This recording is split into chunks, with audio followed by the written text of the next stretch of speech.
Hello future aspirants, back again. This is Anusha Surendar. So இன்னைக்கு 10 vocabulary words தான் பார்க்க போறீங்க. இந்த 10 vocabulary wordsம் Hindu editorial இருந்து எடுத்தது தான். ஸோ கண்டிப்பாக உங்களுக்கு யூஸ்ஃபுல்லாக இருக்கும். வாங்க வீடியோக்குள்ளே போகலாம். First word is anomaly. Anomaly அப்படின்றது நார்மல்ஸி இல்லாமல் வேறு விதமாக தோன்றும் விதம், அதுதான் வந்து அனாமலி அப்படின்னு சொல்கிறது. ஸோ வேற்றுமை. It is a noun phrase, something that deviates from what is standard, normal or expected. So நம்ம எக்ஸ்பெக்ட் பண்ணும் விதமாக இல்லாமல் வேறு விதமாக இருக்கும் இல்லையா, அதுதான் வந்து அனாமலி அப்படின்னு சொல்லுவாங்க. ஸோ இந்த பிக்சரில் வந்து பார்த்தீங்கனாலே தெரியும், அந்த பாம்புக்கு வந்து 2 தலை இருக்குது. ஸோ பேபிஸ் கூட அப்படி பிறக்கிறதுக்கான வாய்ப்புகள் இருக்குது. ஒரு விஷயம் நார்மலாக இல்லாமல் வேறு விதமாக இருக்கிறது, அதுதான் வந்து அனாமலியோட meaning.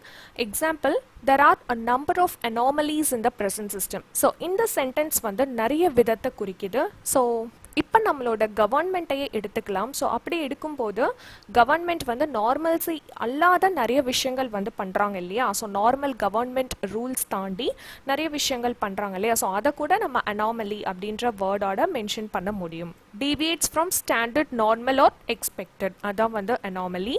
So second word is comfort. Comfort அப்படின்றது வழங்குறது, அதாவது எப்படின்னா கிராண்ட் ஆர் பெஸ்டோ. ஸோ எது வேணாலும் இருக்கலாம், ஒரு டைட்டிலாக இருக்கலாம், இல்லை டிகிரியாக இருக்கலாம், இல்லை ஒருத்தவங்களுக்கு கொடுக்கக்கூடிய ஒரு உரிமையாக இருக்கலாம். ஸோ ரைட்ஸ், இது எல்லாமே வந்து கொடுக்கறது. ஸோ கிராண்டிங், அதுதான் வந்து கான்ஃபர்டோட மீனிங்.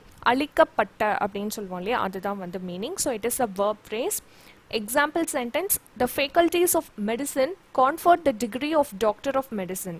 So medical field இருக்கிற faculties வந்து ஸ்டூடெண்ட்ஸ்க்கு டாக்டர் டிகிரி வந்து கொடுத்துருக்காங்க. So conferred is the meaning for granting or bestow.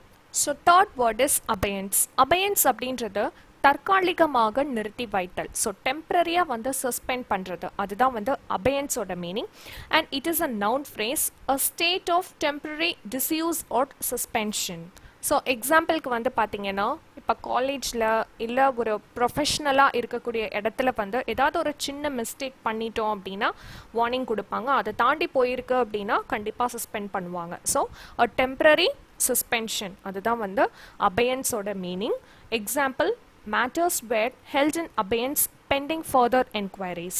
So அங்கே வந்து என்கொயரி வந்து நடந்துட்டுருக்கு, அதை வந்து கொஞ்சம் சஸ்பெண்ட் பண்ணி வச்சுருக்காங்க, அதுக்கப்புறமா எடுத்து பண்ணலாம் அப்படின்றது தான் வந்து இந்த இடத்துல சொல்லியிருக்காங்க. ஸோ பெண்டிங்கில் இருக்கக்கூடிய ஃபர்தர் என்கொயரிஸை இப்போதைக்கு நிறுத்தி வச்சுருக்காங்க, அதுதான் வந்து அபயன்ஸோட மீனிங். So fourth word is intransigent. Intransigent அப்படின்றது, ஸோ ஒரே விஷயத்துக்கு 2 சைடு வேறு விதமான ஒப்பீனியன்ஸ் இருக்கும் இல்லையா. ஸோ அதில் ஒரு சைடு வந்து சமாதானத்துக்கு வரவே மாட்டாங்க. ஸோ இதுக்கான எக்ஸாம்பிள் வந்து பார்த்தீங்கன்னா, ஒரு ஹஸ்பண்ட் ஒய்ஃப் டிவோர்ஸ் கேஸ் வந்து நடக்குது அப்படின்னா அங்கே வந்து இது மாதிரி தான் இருக்கும். ஸோ சமாதானத்துக்கு வராமல் அவங்களோட பிடியிலே வந்து இருக்கிறது, இதுதான் வந்து இன்ட்ரான்சிஜென்ட்டோட மீனிங். சமாதானத்திற்கு ஒப்பாத. So it is an adjective phrase, unwilling or refusing to change one's views or to agree about something. So ஒன்று அவங்களோட வியூவில் இருந்து அவங்க சேஞ்ச் ஆக மாட்டாங்க, இல்லைனா இன்னொருத்தவங்க சொல்கிறத அதை அக்ரி பண்ண மாட்டாங்க. Example, her father had tried persuasion but she was intransigent.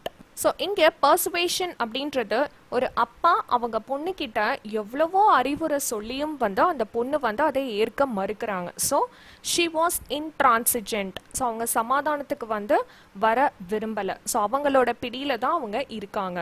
unwilling or refusing to change her view, அதுதான் வந்து இங்கே சொல்லியிருக்காங்க. அண்ட் இந்த பிக்சரில் பார்த்தாலே no and that is final அப்படின்னு வந்து சொல்லியிருக்காங்க. ஸோ இதுதான் வந்து ஃபைனல், இதுக்கு மேலே என்னோட ஒப்பீனியனை நான் சேஞ்ச் பண்ண விரும்பலை அப்படின்றதான் இந்த பிக்சரில் கூட சொல்லியிருக்காங்க. ஸோ இன்ட்ரான்சிஜென்ட் இஸ் சமாதானத்திற்கு ஒப்பாத. Fifth word is delineated. delineated அப்படின்றது வரையறுக்கப்பட்டது அப்படின்னு சொல்லுவோம். ஸோ அதாவது one type of indicator. So ஒரு எக்ஸாம்பிள் எடுத்துக்கிட்டிங்கன்னா, ஒரு விஷயம் வந்து எடுத்துக்கிறோம் அப்படின்னா அந்த விஷயம் அந்த பர்டிகுலர் பர்சனை தான் வந்து சேரும். ஸோ ஒரு இண்டிகேட்டராக அவங்க அந்த இடத்துல இருக்காங்க, அவங்கள தான் வந்து ரெப்ரசன்ட் பண்ணி அவங்கள தான் வந்து இண்டிகேட் பண்ணி ஒரு சில விஷயங்கள் வந்து நடக்கும் இல்லையா, அதுதான் வந்து delineatedோட மீனிங். So it is a verb phrase, indicate the exact position of a border or boundary, என்ன வேணாலும் இருக்கலாம். The law should delineate and prohibit behavior which is socially abhorrent. So which indicates something, அதுதான் வந்து delineated ஓட meaning. Sixth word, respite. Respite அப்படின்றது போஸ்ட்பான்மெண்ட், ஒத்தி வைக்கிறது. For example, இப்போ இந்த கொரோனாவோட லாக்டவுன் டைமில் நம்ம ஸ்கூல் ரீஓப்பனிங் எல்லாமே போஸ்ட்பான் பண்ணி வச்சுருக்காங்களே, அதுவே ஒரு பெரிய example for respite. It is a verb phrase which is postponed. Example, a respite was thus given and something was done to improve the army. So ஒரு சில போஸ்ட்பான்மெண்ட்ஸ் பண்ணதுனால ஆர்மியில் வந்து ஒரு சில இம்ப்ரூவைசேஷன் வந்து பண்ண முடிஞ்சுது அப்படின்றது தான் ரெஸ்பைட்டோட மீனிங்.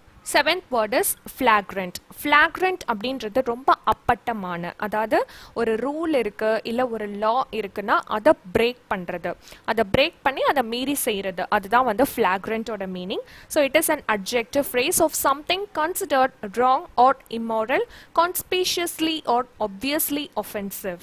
ஸோ சட்டத்திற்கு புறம்பான, ஸோ ஒரு ரூல் இருக்கு, ஒரு சட்டம் இருக்கு அப்படின்னா அதை மதிக்காம அதை தாண்டி பண்றது. ஸோ இந்த பிக்சர்ல வந்து பாத்தீங்கன்னாலே தெரியும், basketball flagrant foul.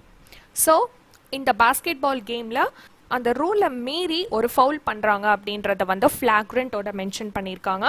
Example, a flagrant violation of the law. So இது வந்து சட்டத்திற்கு புறம்பானது அப்படின்றது தான் இங்கே மென்ஷன் பண்ணியிருக்காங்க. Eighth word is intimidation. Intimidation அப்படின்றது அச்சுறுத்துறது, அதாவது இரிட்டேட் பண்ணுறது இல்லை மற்றவங்களால இரிட்டேட் ஆகிறது, இது எல்லாமே இன்டிமிடேஷனில் தான் வரும். It is a noun phrase, the action of intimidating someone or the state of being intimidated.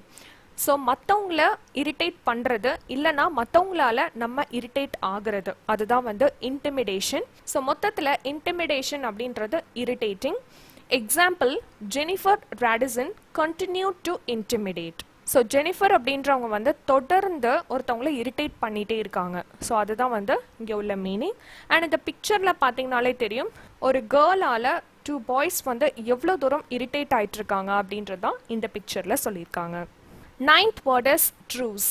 Truce அப்படின்றது தற்கால போர் நிறுத்தம். அதாவது என்னன்னா, ஸோ ஒரு எக்ஸாம்பிளுக்கு வந்து பார்த்தீங்கன்னா, ஒரு 2 countries இருக்கு, ரெண்டு சைடுமே ஒரு வார் வந்து கிரியேட் ஆகிட்டு இருக்கு, பயங்கரமான ஒரு ப்ராப்ளம், பயங்கர பிரச்சனை எல்லாமே இருந்துட்டு இருக்கு. ஸோ அப்போ வந்து ஒரு அக்ரிமெண்ட் போடுவாங்க இல்லையா, ஸோ உங்களுக்கு இது வேணுமா, அப்போ நாங்கள் இது தரோம் அப்படின்ற மாதிரி ஒரு அக்ரிமெண்ட். ஃபார் எக்ஸாம்பிள், நம்ம இப்போ ரீசெண்டாக நடந்த இந்தியா சைனாவோட அந்த பார்டர் வார், அதுலேயே வந்து நம்ம பார்த்துருக்க முடியும். ஸோ அந்த மாதிரி ஒரு அக்ரிமெண்ட் போட்டோ இல்லை பேச்சுவார்த்தைகள் நடத்தியோ அதை வந்து டெம்பரரியாக வந்து இப்போதைக்கு சார்ட் அவுட் பண்ணுறது, to stop for a certain time, அதான் வந்து ட்ரூஸோட மீனிங். அண்ட் இதை வந்து temporary ceasefire அப்படின்ற வேர்டாலையும் மென்ஷன் பண்ண முடியும். So it is a noun phrase, an agreement between enemies or opponents to stop fighting or arguing for a certain time. So ஒரு சில அக்ரிமெண்ட்ஸ் வந்து போட்டு அதை டெம்பரரியாக வந்து ஸ்டாப் பண்ணி வைக்கிறது, அதுதான் வந்து ட்ரூஸோட மீனிங். Example, the offer of a truce gave the only and a quite unexpected chance of saving the army. So இது மாதிரி தற்காலிகமாக நம்ம வந்து அந்த போர் நிறுத்தம் பண்ணதுனால ரெண்டு சைடுமே பெரிய பிரச்சனைகள் இல்லாமல் ஆர்மிஸில் இருக்கிறவங்களோட லைஃப்பை சேவ் பண்ணுறதுக்கு ஒரு சான்ஸாக வந்து இது அமைஞ்சுது. இந்த தற்காலிக போர் நிறுத்தம், அந்த அக்ரிமெண்ட் அப்படின்றது தான் இங்கே சொல்லியிருக்காங்க. ஸோ ட்ரூஸ் அப்படின்றது தற்கால போர் நிறுத்தம். So 10th word is brazen. brazen அப்படின்றது வெட்கக்கேடானது, அதாவது ஒரு தப்பு செஞ்சுருக்காங்க அப்படின்னா அதை வந்து ரொம்ப போல்டாக ஃபேஸ் பண்ணுவாங்க, அதாவது ஷேம்ஃபுல் ஆகாமல் ரொம்ப வந்து போல்டாக ஃபேஸ் பண்ணுவாங்க இல்லையா, அதுதான் வந்து brazenோட meaning. bold and without shame. Example, he went about his illegal business with a brazen assurance. So அவங்க பண்ணுற பிஸ்னஸ் வந்து ரொம்ப இல்லீகல்னு தெரிஞ்சும் அது ரொம்பவே சாதாரணமாக எடுத்துக்கிட்டு அதை ரொம்பவே போல்டாக ஃபேஸ் பண்ணியிருக்காங்க. ஸோ அதுதான் வந்து இந்த இடத்துல சொல்லியிருக்காங்க. ஸோ brazen அப்படின்றது வெட்கக்கேடானது, bold and without shame. So இன்னைக்கான 10 vocabulary வேர்ட்ஸ் முடிஞ்சிருச்சு. கண்டிப்பாக இது உங்களுக்கு யூஸ்ஃபுல்லாக இருக்கும். ஸோ இந்த வீடியோ உங்களுக்கு யூஸ்ஃபுல்லாக இருந்ததுன்னா கண்டிப்பாக சப்ஸ்கிரைப் பண்ணிக்கோங்க. உங்களை நெக்ஸ்ட் யூஸ்ஃபுல்லான வீடியோவில் மீட் பண்ணுறேன். பாய்.